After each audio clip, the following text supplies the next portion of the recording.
Hey, listeners, today I am thrilled to be able to introduce you to Lori Margot. Lori has a really difficult story, a difficult path that she's had to walk in her life. And so I was looking on her website and I love what she's got below her introduction where she says, "Hi, I'm Lori." And underneath it says, "God is creating a beautiful picture from the broken pieces of our lives. Let's find the beauty together." And then her tagline is "Peace in the Pieces."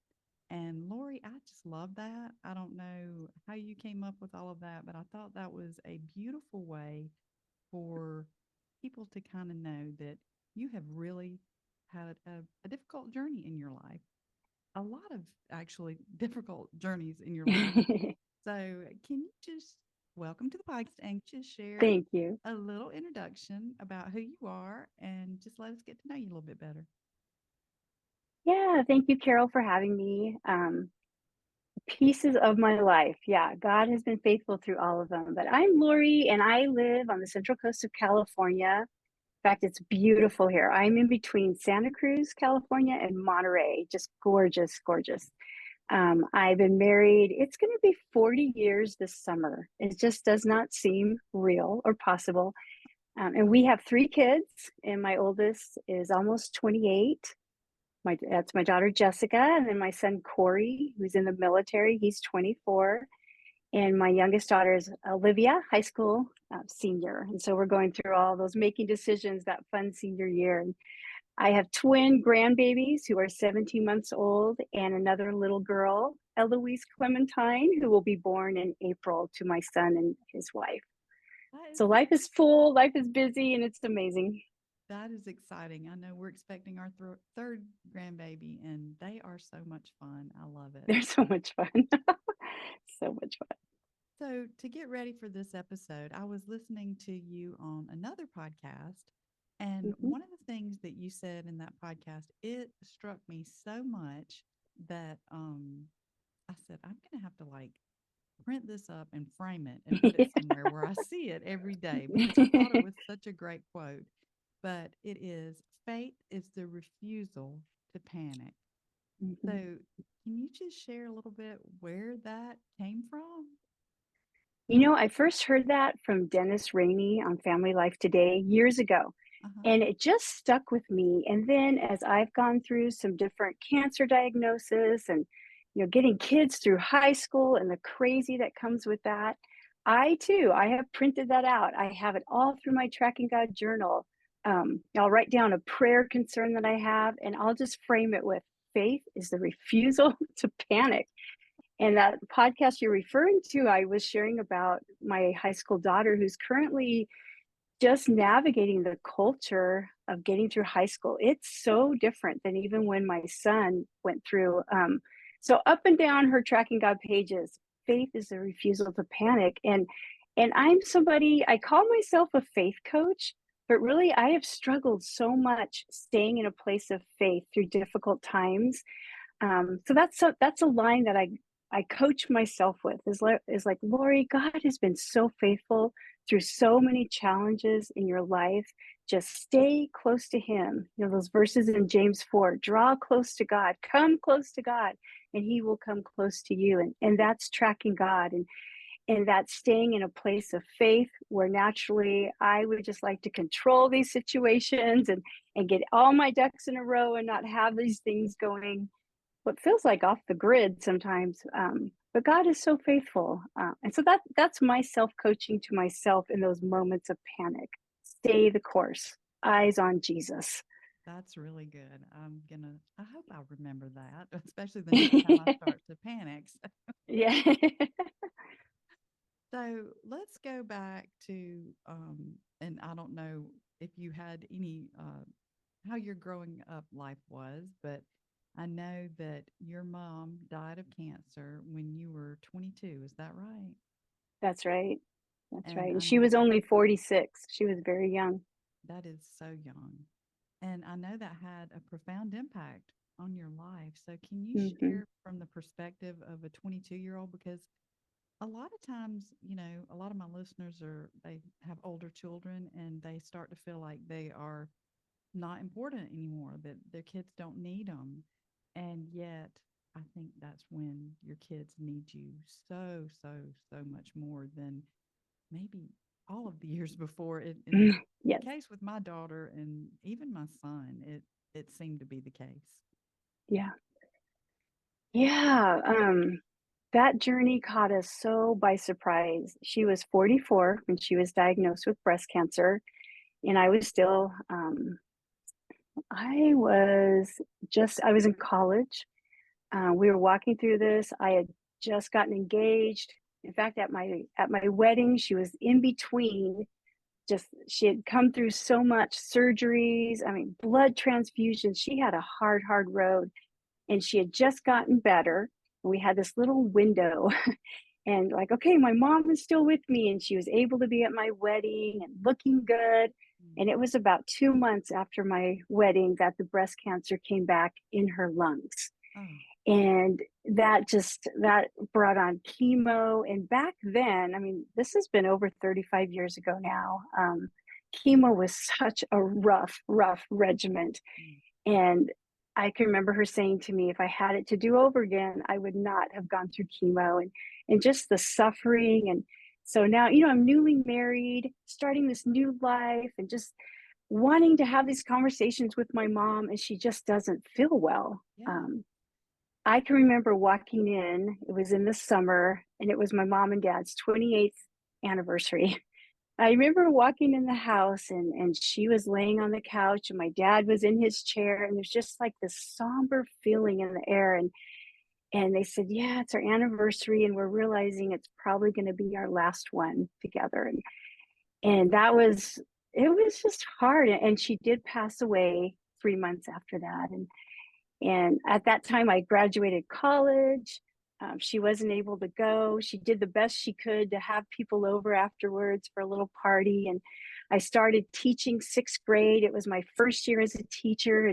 Um, and I was dealing with just knowing she was going to go, and the hit that was to my faith. And at the same time, trying to celebrate life and move on. And it was challenging. And she passed away that first month. I was brand new sixth grade teacher, and I can still remember the principal coming in my classroom saying, "Lori, you need to go home right now. Your dad just called." And got there, and my brother and I and my dad and my husband were just gathered around my mom, and she said a blessing over each one of Oh us, my God. kind of thanked us for being her family. And that was on a Friday. And then she went into a coma-like state for the next couple of days.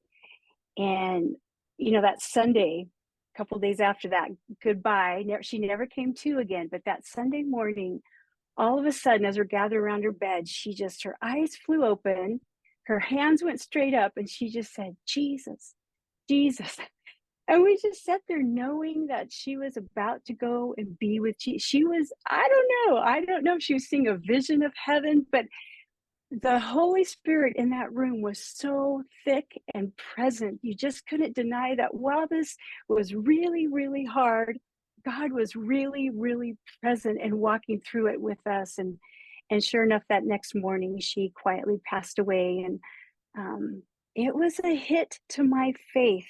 And at the same time, you could sense the presence of God. And so I think that was the first really difficult thing that happened to me in my faith journey, that became this struggle of, God, I believe you with my whole heart.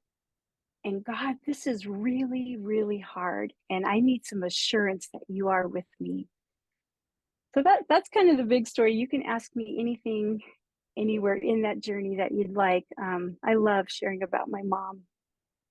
I mean, that had to bring so much comfort, though, that that was really the last thing that she said.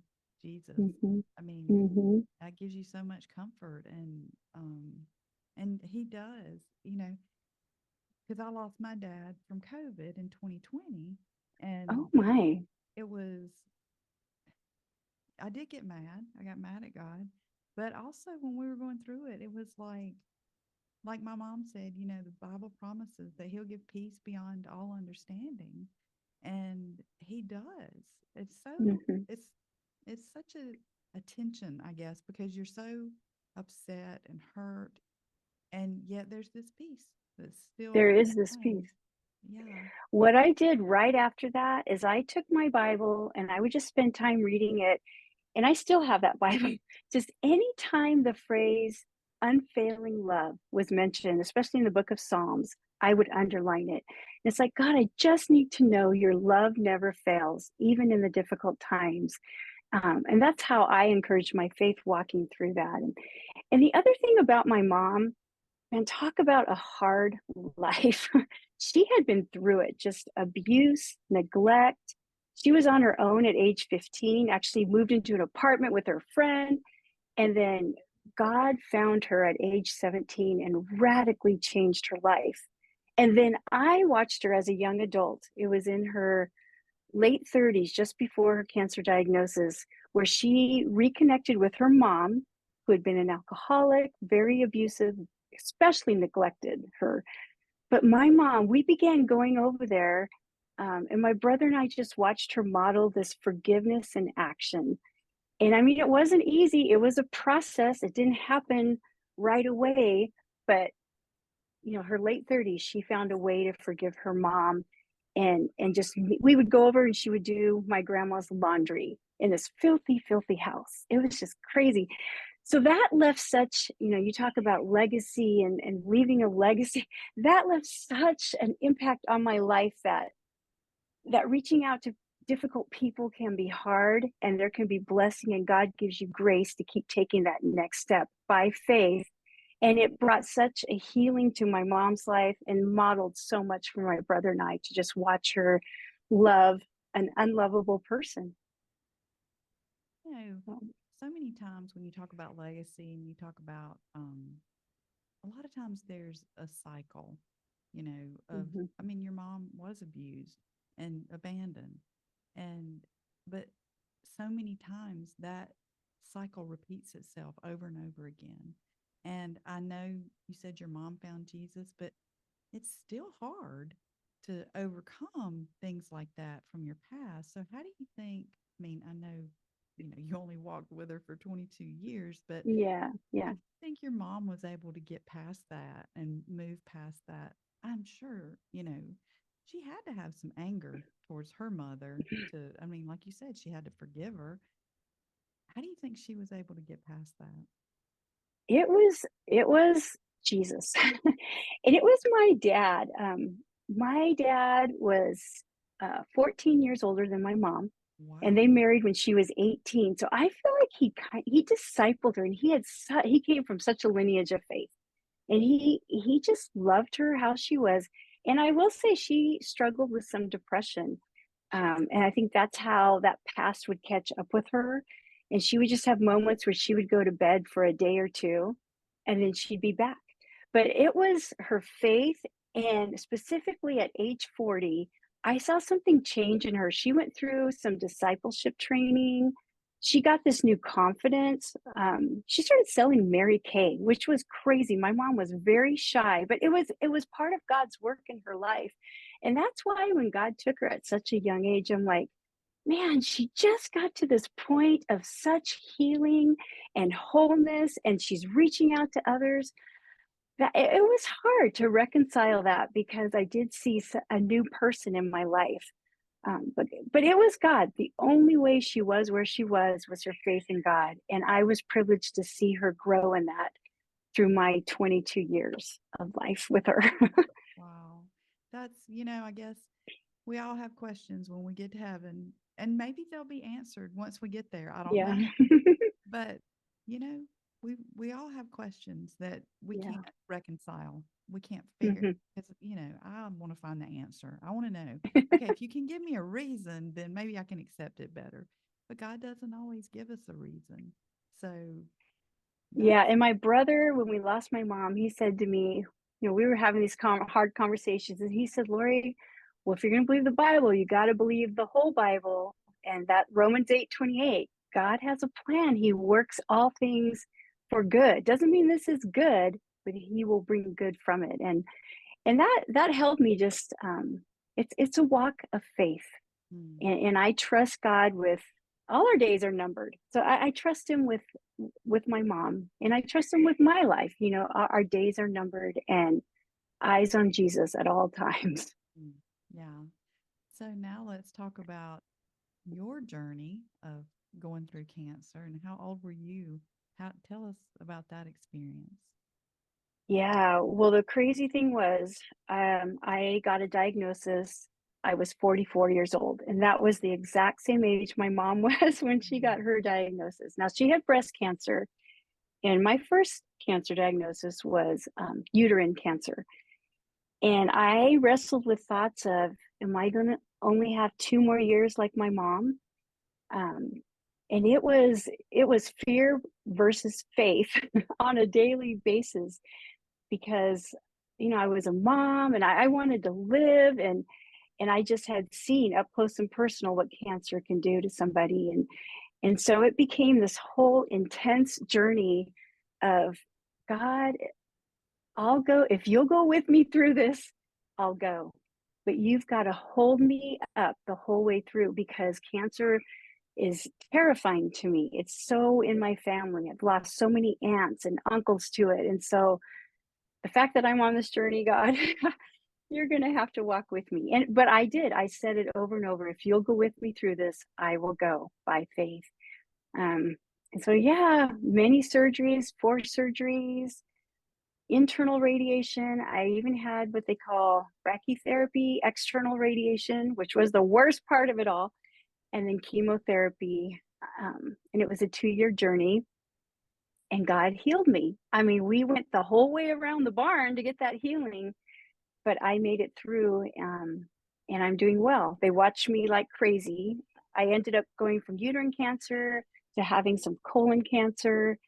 And so, because of that, I'm forever getting a scan or meeting with a doctor. But I have been good for about a dozen years now. Wow, It's been good. that's amazing.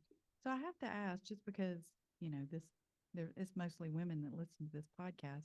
Yeah, Uterine cancer seems to be one that's kind of hard to diagnose or find. Is that right? it is. For me, it was a lot of, why am I bleeding? And then it Oh, was almost like hemorrhaging bleeding. But ah, yeah, okay. yeah. And That when they looked in there, what's creepy is they could see the cancer, like black, just ugly I didn't even know that was disease. possible. Wow. Yeah, yeah. Gosh. Well, I know that was probably a little TMI, but I think it's good. As we've got to help each other figure out how to take Yeah, care of ourselves better. And if somebody's yeah. ignoring a symptom, then that is Hmm. something that they need to have looked at. So that Yes. might be for somebody listening today. So Yes. okay, so you had you said four cancer different cancer journeys between the uterine and the colon cancer, Yes. correct? And Hmm. all four of those, that was a 2-year journey for all of that? The initial uterine cancer, and then it came back 3 months later. I had a full hysterectomy. I was considered cured. And when they said that phrase, I just about panicked, because that's what they had said to my mom, is, Oh, you are cured. And then a year later, she passed away. oh my So goodness. I got the you are cured. And so we had gone down to Disneyland as a family to celebrate, because I had little kids, and we had just been through it. And while at Disneyland, I had some of those issues start up again. And I'm like, this is not good. This is not good. And called my doctor, and he had me come in immediately. And I can still remember it to this day. He pushed back from doing the exam, pushed back from the table, and he said, can you meet me at the hospital today? Your cancer is back. Oh my I goodness. was like, and I panicked, and just to buy some time, I said, you know what, can we meet tomorrow? I need to arrange babysitting. And he said, okay, first thing tomorrow morning. And so, yeah, the uterine cancer had returned. And because of that, they redid a scan. Um, right after I had my hysterectomy, they had done a CT scan, and they saw some swelling near my colon. But I didn't even know at the time, but they had ignored it, because they thought, well, that's just swelling from the surgery. So they redid that scan when the uterine cancer came back. and sent me for just, so much fun colonoscopy. And that was another case where the doctor met me as I was waking up from that procedure and said, "You have cancer." He almost didn't even need to biopsy. He could see it. And he said, and we need to talk about surgery. So it was those first two cancers in those 2 years, the uterine and colon. And then several years after that, I had some recurrence of the colon cancer Mm. that they had to treat. But it's been 12 years since your last. I think it's been probably 4 years ago that I had a last, and it's been an easy procedure to fix, like a cancerous polyp in my colon and that kind of Okay. thing. Yeah. Yeah. It's a whole lot better, I'm sure. So, Yes. Yes. Yes. so that had to be really difficult, though, walking that journey. And I'm sure every little thing you're like, okay, is it back? Do I have it somewhere else? Or, I mean, how do you handle that day in and day out? Well, Carol, faith is the refusal to panic. So I, in my Tracking God journal, I have pages, tracking God through cancer.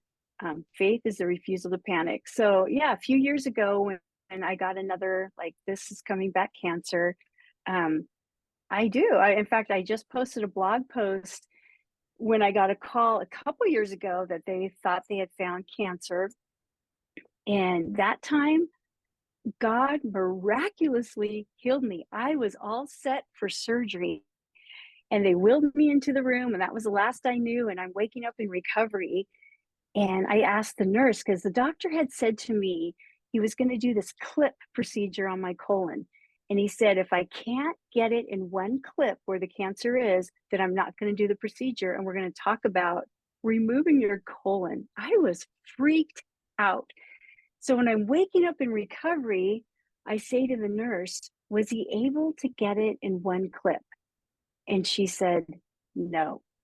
And then she stopped talking, and I'm like, these tears are coming down my cheek. And I said, in my mind, praying to God, I said, okay, I don't want to do this again, Lord. But if you'll go with me through this, I'll go.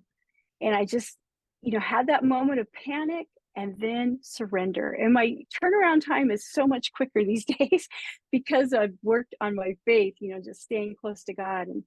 And a few moments later, my doctor's passing by the recovery room and he does a double take because he sees I'm awake. And he comes in and he says, okay, Lori, I wasn't able to do it in one clip. And he does this long pause. I don't know. He needed to just say this right away, but he goes, I wasn't able to get it in one clip because there was no cancer. I could find no traces of cancer. And I'm like, wait a minute. He's like, so you are good? I'll see you in a year. We'll check and make sure you're still good.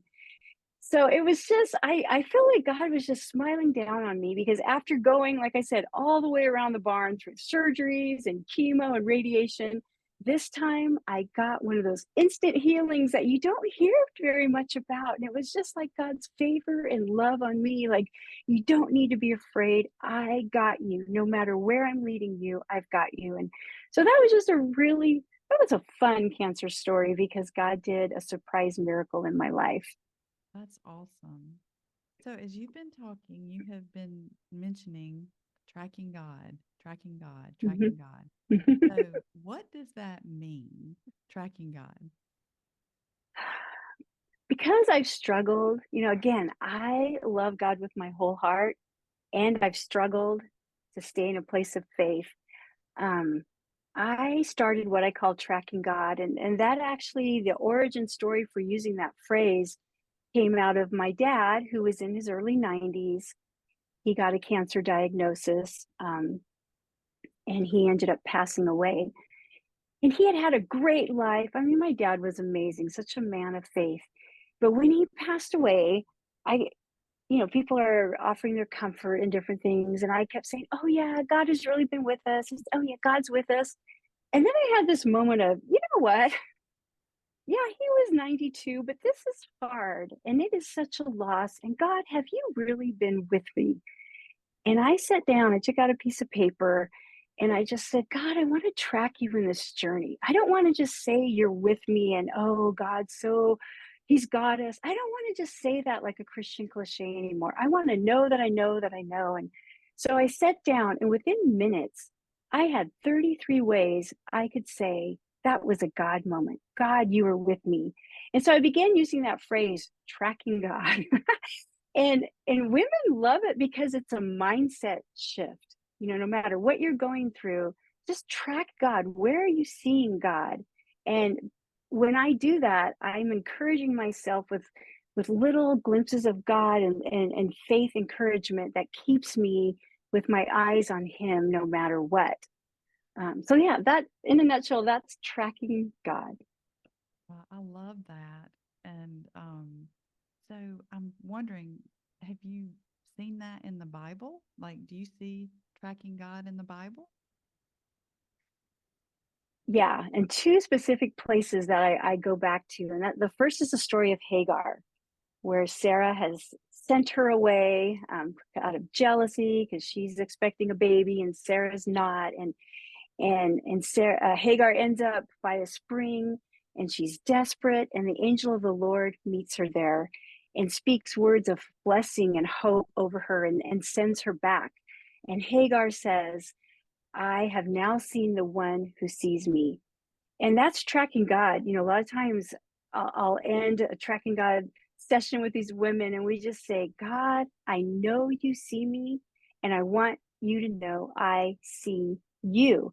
And so by keeping this journal of tracking God, that's me saying, I know you see me, God, in the middle of this mess, but I want you to know I'm seeing you. Like in my dad's story, those 33 ways, those were 33 ways I could say, God, I see you in this. You really are with me. And then the other part in the Bible, my favorite book of the Bible right now is Habakkuk. And that book starts off with him saying, where are you, God? And these questions. And then chapter 2, Habakkuk, he stations himself on the watchtower and says, okay, God, I'm going to look for you, because God had said to him, look, be amazed, see what I'm going to do. So Habakkuk's like, I will look for you. And then he ends the third chapter just by praising God. It's Habakkuk's prayer and just saying, He is the strength of my life. And that's tracking God. It's positioning yourself to see what God is going to do, even when life is so hard. So what are some practical ways? Like, how could a wife or a mom who's trying to build a stronger faith and family, how can they benefit? What are some practical ways that they can track God? Yeah, I call it tracking the pieces of a miracle. And um, right now my youngest daughter's like I said, a senior in high school, and she's struggled with her faith. The culture right now in high school, it's crazy town out there. In fact, sometimes I say to her, Olivia, I'm too old to do this. Come on. Um, but I I had to have a mindset of we're in this for the long haul. And so tracking God for your kids. And so I have on Olivia's page in my Tracking God journal, I just wrote tracking the pieces of a miracle. And I am seeing, and I just started that in November, and I have 15 pieces. And they're things, they're just quick sentences. And if you were to open my journal, you'd say, well, how is this God? But I read it and I'm like, God, this is so intimate between you and me. I know the backstory and what you're doing in her life. And God, thank you that I can see this. And this is a marathon, not a sprint, but you are slowly, just this light coming in. You are pursuing her, and you are calling back to her, and you're letting me see it. So for a mom, it just keeps you, it keeps you from letting anxiety hijack your day. And man, especially with young adult kids, this thing is supposed to be getting easier, right? I've got these 17-month-old twin grandsons, and we're exhausted. They're so much fun. But man, young adult kids, to stay in a place of faith, and to pray for them and just ask God, a lot of times in my Tracking God journal, it's a line from a worship course. Um, that I'm praying for, let's say, my son, and God just puts this song on my heart. I'll write down that line. Or like for Olivia, the battle belongs to the Lord. I have a lot of those lines from that worship course on her page. Like it's just staying in a mindset of looking for God.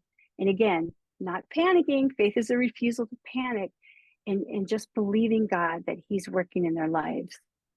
And I think so my kids are 27 and 30. And as you were talking, I was thinking, I didn't realize it at the time. I didn't do anything like, you know, track, track God or anything in my kids' lives. But when I go back and look and think about it, so right now, my daughter, she has well, at this time, she'll be 6 or 7 months old, little baby. And so their daycare is closing. And this is their only child right now. And so they don't know where the baby's going to end up going, because at the end of May, there's nowhere, and actually there's Yeah. one or two other daycares that are closing in our area. And in our area, we live in upstate South Carolina. It is being inundated with people. I mean, it is, Oh yeah. we just don't, there's nowhere to put everybody, I guess, much Right. less, having the infrastructure and the doctor's facilities and, all of that and daycare. I mean, it's really hard to get Mhm. in. And so I was talking to her the other day, and she was like, and she's been through a lot, and I've interviewed her on the podcast about her own faith journey. But Yeah. and I've shared this before, that we struggled with infertility for 2 years before we had her. And I Mm. couldn't understand then, like, God, why can't we have a child? Why did we have to wait? But, we're Mhm. grateful when we finally did.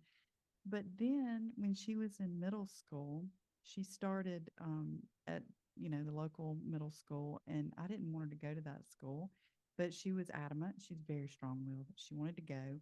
But during the summer between sixth and seventh grade, her friend, or this girl that she really didn't even know that well from church, said, "Hey, you want to go to this new charter school that's just opening next year?" And I thought she'd say, "No, I'm going to stay. And she Mhm. said yes. And she's very shy and withdrawn. So she was the inaugural class of this Okay. great charter school.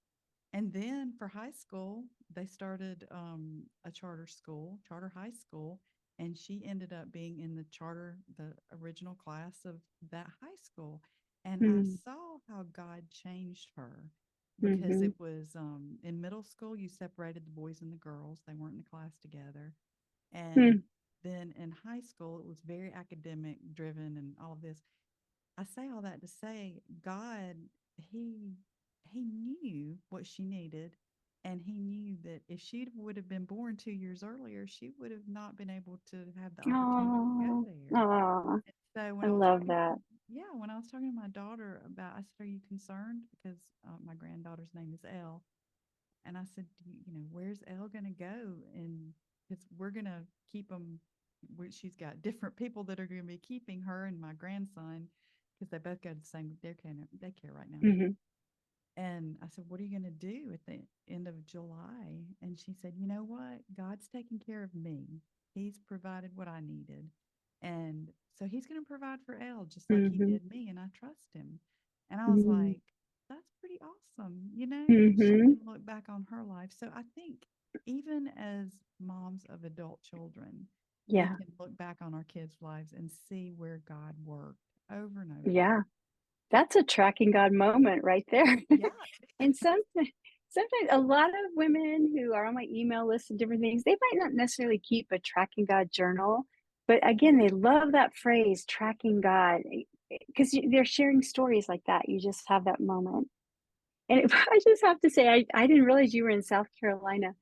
My oldest daughter, she got married, and then about 6 months after that, this is 2021, they moved to South Carolina from California, Charleston. And that was a tracking God moment for me because I had never not lived by her, and we are super close. And I remember just crying as they drove away. And I have a page, tracking God in Jessica and Brandon's life. And well, they pull into Charleston, and she's like, "Man, I don't feel so good." Takes a pregnancy test. She's pregnant. Month later, they find out it's twins. Oh my gosh. And a year later, they moved back. I mean, they're like, we can't live across the country and not be by family. And it was just another moment of me just, God, I trust you with this. I trust you. You're God of her life, and you'll work it out just how it's supposed to work out. Wow. So they're back. That that is so cool. That sort of happened. My daughter, she was engaged in 2015, and the guy she was going to marry was he was from Virginia, and she was going to move to Virginia. And Mm. then, 3 months later, he breaks off the engagement, which was it was awful. I mean, it was Yeah, that's awful. for those who have older kids. It was literally a grief. It was like a death in Yeah, the family. But 100%. now and again, I've talked about this before on the podcast, but she ended up marrying one of my best friend's son, who she had never met. And we've been friends for almost 30 years. Never Oh my met because of the goodness. age difference.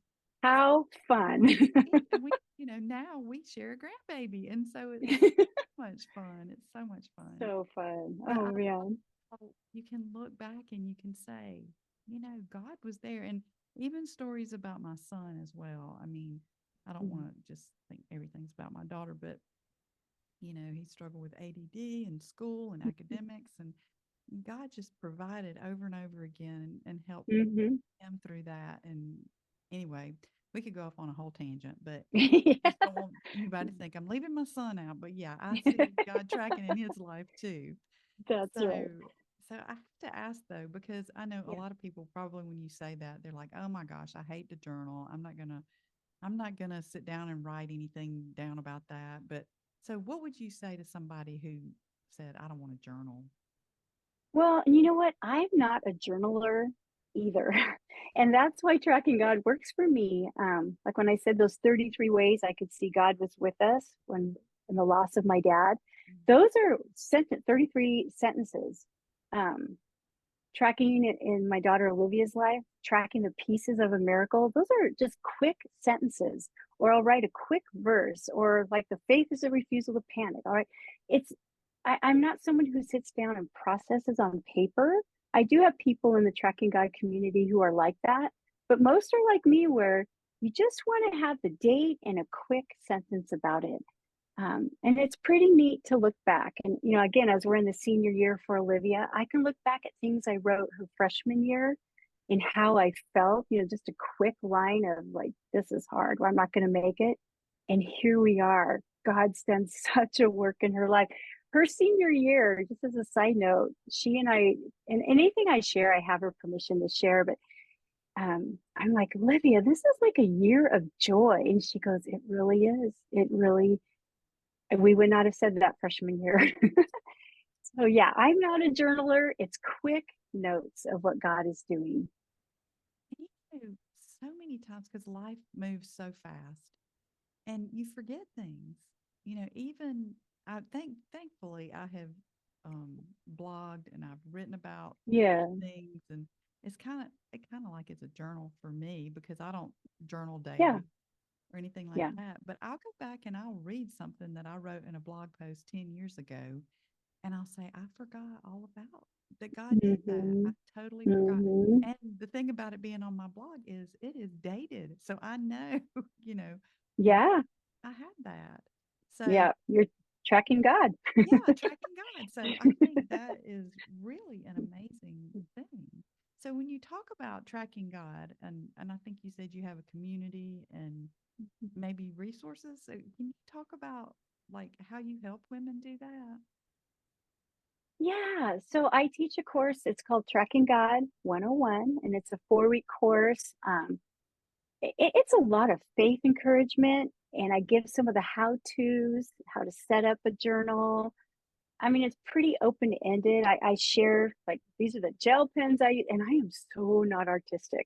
So I don't want anyone to think this is a creative memories throwback here. Yeah, definitely. Not not at all. It's just like I'll use gel pens in my journal because I want to underline something. And that just makes me linger a little bit longer on that thing I'm praying about or where I saw God move or I do a lot of shading with my pencil, but it's so I sit there a little bit more with God and just say, I'm giving this to you, Lord, please do this or do something better. I'm believing it for you.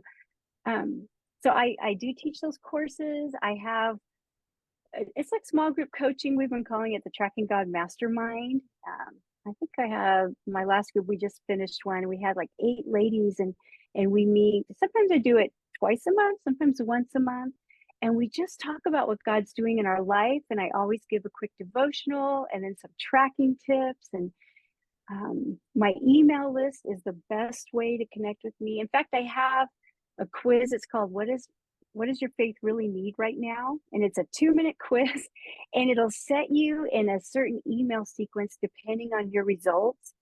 And you'll get these devotionals written just for what your faith needs right now, and encouragement from me. And so that's what I do. A lot of classes and groups, and devotionals coming through your email. That is really good. I like that. I like that you divide it up into getting a devotion according to what type you are. Yeah, That's yeah. really good. It's fun. So, as we kind of wrap up here, I like to ask a lot of my guests if they have like a scripture or resource or any kind of piece of advice that they want to share with the listeners that maybe, I mean, you have been through a lot of hard times in your life. So, is there something that maybe you want to leave the listener with today? Okay, I think, Carol, this is going to be a funny one, but this is what That's funny, but not funny. It's just odd.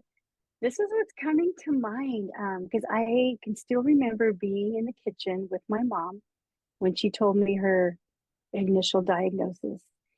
And so this is going to be my piece of advice. What she said to me is she had not been to the doctor in 10 years. And wow. it's just heartbreaking because it probably would have been found and treated and sent on her way. And she said, Lori, don't ever do what I did. You keep on those appointments, and you get checked out, and don't go through this.